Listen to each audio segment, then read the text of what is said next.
السلام عليكم ورحمة الله وبركاته. ازيكم يا حبايب قلبي يا صحبة الجنة؟ صباح كله تفاؤل، كله حسن ظن ويقين في الله بان النهاردة هيكون يوم جميل، لون اخضر كله تفاؤل وكله بهجة. يلا هاتي فنجان القهوة بتاعك، صحصحي كده وفوقي، وتعالى اقولك روتين ست البيت لما تكوني كسلانة. لما تكوني كسلانة هتعملي ايه؟ عادات وحاجات هقولك عليها بسيطة جدا، لكن هتخلي بيتك كل يوم نظيف وزي الفل. مش هتحتاجي تعملي روتين عميق دوري، ولو عملتيها كل يوم مش هتحتاجي ان انت على دخلات مواسم تحتاجي روتين عميق قوي، مش هتتعبي جدا. هقولك على حاجات بسيطه جدا جوه الفيديو هتنظم يومك كده من اول ما تصحي من النوم لحد ما تخلصي كل اللي وراكي. يلا هاتي فنجان القهوه بتاعك في ايدك وتعالي معايا. اللهم صل وسلم وبارك على إمام المتواضعين. اللهم صل وسلم وبارك على راحم المساكين. اللهم صل وسلم وبارك على شفيع المذنبين إذا قام الناس إليك يا رب العالمين. يا رب، يا من لا يشغله شيء عن شيء، أنت عالم بخفايا الأمور ومحصي وساوس الصدور، وأنت بالمنزل الأعلى وعلمك محيط بالمنزل الأدنى، تعاليت علوا كبيرا. فاللهم يا مغيث أغثنا من شرور أنفسنا، يا واسع يا عليم يا ذا الفضل العظيم، فإنك إن تمسسنا بضر فلا كاشف له إلا أنت، وإن تردنا بخير فلا راد لفضلك. يا رب، تصيب به من تشاء من عبادك وأنت الغفور الرحيم. اللهم إنا فوضنا أمرنا كله إليك، وتركنا حوائجنا كلها بين يديك، فإنه لا يضيع عندك حق ولا يخيب لديك رجاء يا رب الأرض والسماء. والحمد لله رب العالمين. والحمد لله رب العالمين. وزي ما متعودين مع كل فيديو، اول حاجه بنعملها اول ما ندخل الفيديو بنزرع نخله في الجنه، سبحان الله وبحمده سبحان الله العظيم. ويلا نصلي على النبي، اللهم صل وسلم وبارك على سيدنا محمد وعلى ال سيدنا محمد في العالمين انك حميد مجيد. طبعا يا بنات زي ما انتم متعودين مع هنا، احنا دايما على طول بنعمل روتين كل يوم جمعه او يوم الاجازه او مرتين في الاسبوع على حسب الرخامات بتاعتك وظروف الدنيا عندك ايه في الاسبوع، ان احنا بناخد الرخامات كلها وبنغسلها بميه وصابون بقى ونغسل الدنيا ونرغي كده. طيب ايه اللي عندك يوميا يا هنا؟ اللي عندي يوميا ان انا لازم كل يوم عندي البخاخه بتاعتي اللي انتوا عارفينها، اللي انا حاطه فيها شويه من الميه ونقطه من كلوركس الالوان، ويلا بقى بخبخي على كل حاجه عندك حوالين الرخامه. شيلي اللي تقدري عليه ولمعي تحتيه وظبطي الدنيا كده كل يوم على الله. يعني انا النهارده ده شربت فنجان القهوه الصبح بدري، صبحت عليكم كده باللون الاخضر والتفاؤل، والواحد ياخد كده نفس عميق يعبد ربنا عز وجل سبحان الله، ويبص كده للون الاخضر عباده التامل كده، وناخد كده جرعه من التامل والحماس والطاقه الايجابيه، تاخدي شويه من الاكسجين، تتاملي كده، تاملي، قولي اذكارك، قولي دعاء التحصين الصباحي وانت شايفه الشجر كده، اشربي بقى فنجان القهوه كده وصحصحي كده وفوقي. ويلا كده هي نص ساعه بالظبط، بس نص ساعه، هي نص ساعه بالظبط قبل ما تطلعي على شغلك يا بنات. هتعملي ايه؟ هتبخبخي كده وتظبطي الرخامات بتاعتك، ده لو ما كنتش عملتي ده من قبل ما تنامي بالليل. وتروحي ماسكه برده البوتاجاز، شوفوا البوتاجاز بتاعي علشان انا دايما ايديا فيه يا بنات مش محتاج ان انا ادعكه بالسلك ولا الحاجات دي دلوقتي، بس لازم برضو اعدي عليه بالبخاخه بالطريقه اللي انتوا شايفينها دي. حد سخن رغيف عيش ففيه شويه رده قليلين، حد عمل غلى ميه للشاي ولا اي حاجه وفي حاجه اتنطرت على البوتاجاز، لازم تلمعيه كده ويبقى قمر القمر زي ما انتوا شايفين. مش هياخد منك وقت ابدا، بس بوتاجازك هيكون بيلمع ونضيف وزي الفل. ولما تيجي راجعه من شغلك تحسي كده ان انت داخله مطبخك ما شاء الله نضيف وقمر كده وقمر القمر. حتى لو انت كنت ست بيت، قومي الصبح بدري كده، سبحان الله الشغل الصبح بدري كده جميل، روتين البدرية كده بيقولوا ايه حاجة البدرية منسية. هتلاقي نفسك خلصتي كل حاجة بدري وبقى يومك جميل ومنظم، وتحسي ان في بركة وفي نشاط كده. سبحان الله صلى الله عليه وسلم، رسولنا الكريم صلى الله عليه وسلم قال بورك لأمتي في البكور. يعني كل ما نعمل حاجتنا بدري كل ما ربنا يدينا البركة فيها. ايه ده يا هنا؟ والله يا اختي مش عارفة، هو تقريبا كده كان كام طبق من العشاء على الطاسه اللي انتوا شايفينها هناك دي. تقريبا ابني ربنا يبارك له يعني جاب الليل او الفجر، الله اعلم هو جاء امتى. يعني شوفوا ما شاء الله قالي بيض ومظبط الدنيا، والعلبه بالخضره دي احنا دايما بنحط فيها الجبنه البيضاء زي ما انا بقول لكم ومغطيها عشان ما تنشفش في الثلاجه، فهي تقريبا خلصت فاتحطت هي كمان في الحوض. الكوبايات السلستيل اللي ممكن يشربوا بيها ميه برده محطوطه، لقيت شكلها مش حلو قلت لا لازم ادعكها بالسلك كده واجمعها كده واخليها قمر القمر وبتلمع كده وقمر القمر. فيلا ايه اتجمع لي شويه حاجات كده، قلت لا لا ما ينفعش، انا هعملهم برضو كده على السريع على السريع، وان شاء الله باذن الله ربنا يدينا البركه. وطبعا واحنا بنغسل المواعين بنعمل ايه؟ بندعي بكل حاجه نفسنا فيها، بندعي ربنا يغفر لنا ويرحمنا، بندعي لنا ولجميع المسلمين، اللهم اشف مرضانا ومرضى المسلمين وارحم موتانا وموتى المسلمين، اللهم بارك في عمر امي وجميع امهات المسلمين، وارحم ابويا واغفر له وجميع اموات المسلمين، اللهم ارزق كل مشتاق الذريه الصالحه. ام محمد حبيبتي من السعوديه وردينا، ربنا يرزقكم الذريه عاجلا غير اجل، انتم كل من مشتاق يا ارحم الراحمين، ربنا يرزق جميع المحرومين، اللهم امين يا رب العالمين. بتدعي باللي نفسك فيه، بتدعي لولادك بصلاح الحال والهدايه، بتدعي لزوجك ربنا يسخره ليك ويهديه ويرزقه ويوسع رزقه، اللهم امين. بتدعي بفك الكرب، ربنا يفك كرب وكرب جميع المسلمين، بتدعي ان ربنا يهديك لصلاح الحال ويصلح من حالك.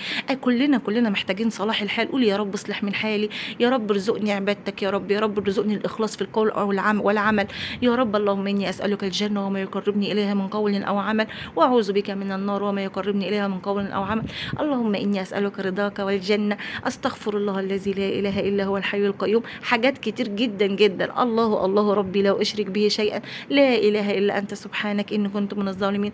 انا بذكركم وبذكر نفسي كاني واقفه قدام غسيل المواعين معاكم بالظبط. فانت طول ما انت واقفه خلي لسانك ذاكر، طول ما انت بتغسلي المواعين، بتغسلي المواعين وبتغسلي قلبك معاها، بتغسلي روحك من جوه. اوعي تفتكري ان الغسيل غسيل المواعين وغسيل رخام وغسيل بلاط وغسيل سيراميك وغسيل هدوم، لا لا لا، روحك هي اللي محتاجه الغسيل اكتر، صدقيني. لما تغسلي روحك من جوه هيبقى عندك طاقه وعندك نشاط، صدقيني الروح لما بتتغسل بيبقى عندك سبحان الله بركه في كل حاجه. لما تدي لنفسك كده النشاط من جواكي، تغسلي روحك من جوه بالاذكار وبحسن الظن واليقين في الله، هتلاقي ربنا اداكي النشاط واداكي العون واداكي البركه. وبركه ربنا دي اهم حاجه، اسالوا ربنا البركه. شوفوا الالمونيا طبعا بتاعت زمان بتاعتنا ديت، لازم حته سلك بلدي كده وتلاقيها بتبرق قمر القمر. زي ما بقول لكم يا بنات، دايما هنجيب البركه منين؟ طول ما اذكارك ملازماكي، طول ما بركه ربنا معاكي. والبركه بنجيبها من دعائنا التحصيني الصباحي يا بنات. انا كنت قلت لكم لو عايزين اكتبه، طب ما تيجوا نقول مع بعض كده دلوقتي، وان شاء الله باذن الله انا هكتبه لكم عشان لو حد حابب يعني يكتبه ورايا. اللهم انت ربي لا اله الا انت، عليك توكلت وانت رب العرش العظيم، ما شاء الله كان وما لم يشأ لم يكن، ولا حول ولا قوه الا بالله العلي القدير، قد أحاط الله بكل شيء علما. اللهم إني أعوذ بك من شر نفسي ومن شر كل دابة أنت آخذ بناصيتها، إن ربي على صراط مستقيم. الدعاء ده بيحصنك، بيحصن بيتك، بيحصن أولادك، يعني سبحان الله يومك كده ربنا سبحان الله عز وجل بتكوني في حماية ومعية الله عز وجل. خلي أذكارك دايما ملازماكي ومحوطاكي. إيه المشكلة؟ لسانك كده سبحان الله هتلاقيه. يعني أقول لكم حاجة يا بنات، أنا سبحان الله لما الواحد بيحاول يلزم نفسه بالأذكار على قد ما يقدر، صدقيني ربنا بيلهمك، بتلاقي نفسك قاعده ساكته، ايه ده هو انا ساكته؟ طب اما اذكر الله. عارفين انا اقول لكم على حاجه، انا امبارح كنت في التامين الصحي علشان اصرف علاج وكده، يعني باخده كده، قلت يمكن الاقيه في التامين الصحي يعني يكون ادفع نسبه، يعني بدل ما ادفع المبلغ كله بره. لكن قدر الله وما شاء ما فعل، قدر الله وما شاء فعل، ما لقيتش العلاج نفسه، لقيت بدايل، والبدايل طبعا مش هتنفع مع الحاله بتاعتي، فالحمد لله على كل حال. فلما سالت ان انا عايزه اركب الموقف بتاع المركز بتاعنا وكده، ففي واحد قال لي في خط سيرفيس، يعني قال لي في خط 7 وفي خط 17، بس 7 هتمشي شويه و17 قليل لما بيجي، بس لو لقيتيه هينزلك قريب من الموقف بتاعك.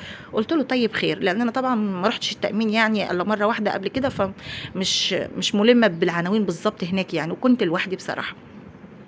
فسبحان الله يا بنات، قلت انا مش هركب 7 لان انا فعلا مش قادره امشي. طيب انا هستنى خط 17. صدقوني انا طول ما انا واقفه لحد خط 17 ما جه، والحمد لله جه، ولقيت في مكان ليا ولغيري كمان، اللهم لك الحمد. انا ما كنتش بقول غير حاجه واحده بس، سبحان الله والحمد لله ولا اله الا الله والله اكبر، اللهم اغفر لي، اللهم ارحمني، اللهم ارزقني. بس مش بقول غير كده، مش بقول غير الدعاء ده، مش بقول غير كده. وسبحان الله خط 17 جه ونزلني في المكان القريب مني، واللهم لك الحمد، اللهم لك الحمد، اللهم لك الحمد، الحمد لله. خلي دايما عندك يقين، عندك اي وقت انت واقفه فيه اوعي تقفي فاضيه، خلي لسانك دايما ذاكر، وهتلاقي سبحان الله لما تعودي نفسك على الذكر هتلاقي انت وانت ساكته كده، يعني سبحان الله هيجيلك ربنا عز وجل هيلهمك الذكر، لانك بداتي تعودي نفسك. عيني نفسك على الطاعه، ربنا هيعينك على الطاعه، يعني روضي نفسك على الحاجه اللي انت عايزاها، ربنا هيعينك عليها زي ما انت عايزه، ربنا هيعينك. عايزه تسمعي اغاني وتعملي، سبحان الله هتلاقي نفسك بتهوى الاغاني اغاني وبتهوى كل حاجه من الحاجات دي. عايزه تحجبي نفسك وتقولي لا كفايه كده بقى، انا ربنا يعني يرحمني ويغفر لي ويثبتني، هتلاقي نفسك سبحان الله حتى لو انت متعوده تسمعي اغاني هتلاقي نفسك اول ما تبتدي ترددي اي جزء من الاغنيه هتلاقي لسانك بيقول لك لا لا لا اذكري الله، لا لا صلي على النبي عليه الصلاه والسلام، اللهم صل وسلم وبارك على سيدنا محمد وعلى اله وصحبه اجمعين. هتلاقي الدنيا كده قمر القمر زي ما انت شايفه كده، الدنيا بقت قمر القمر، المواعين اتغسلت كلها واتكفت زي ما انتم شايفين، الحوض السلستيل بتاعه بيلمع كده ما شاء الله اللهم بارك. يومنا بدأ بروتين خفيف لكن مطبخنا نضيف وزي الفل، ورحنا شغلنا قضينا يومنا برضو بما يرضي الله زي ما احنا متعودين. وقلنا هنعمل ايه؟